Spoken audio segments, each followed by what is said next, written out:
তো গাইস আপোনালোক পাথৰৰ দামত সোণা লাগে নেকি তেতিয়াহলে ভিজিট কৰক মহিমা জুৱেলাৰী শ্বপ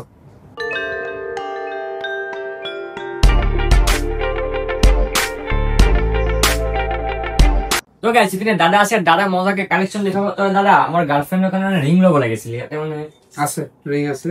ভাল ভাল ডিজাইনত আছে ও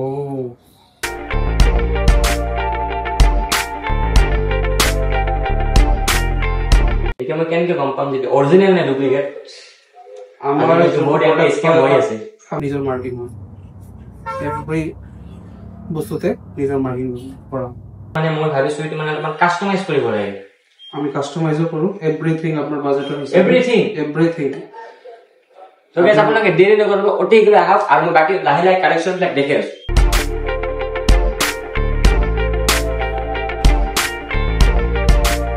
এইটো কাস্টমাইজ কৰা আছে একদম কাস্টমাৰ মানে যেনকে দেখাইছে হেনকে একদম এটা পুৰা একদম একুৰেট বনাই দিছে কিন্তু মই একদম জাস্ট এতিয়া ফটো চালো না একদম একুৰেট আৰু লোকেশনটো হল গোৱালপাৰা কলেজ ৰোড টিলাপাৰা এপিনে কলেজৰ এপিনে পৰা যদি আহে তেতিয়া হলে কইনা ষ্টৰৰ ফ্ৰণ্টতে পৰে আৰু এপিনে যদি বড় বাজাৰৰ এপিনে পৰা আহে তেতিয়া হলে লাৰ্জ পিজ্জাৰ ফ্ৰণ্টত পৰে আৰু লোকেশনটো যদি কিবা কনফিউজ লাগে তেতিয়া হলে তলৰ নাম্বাৰ দিয়া আছে ইয়াত কন্টাক্ট কৰক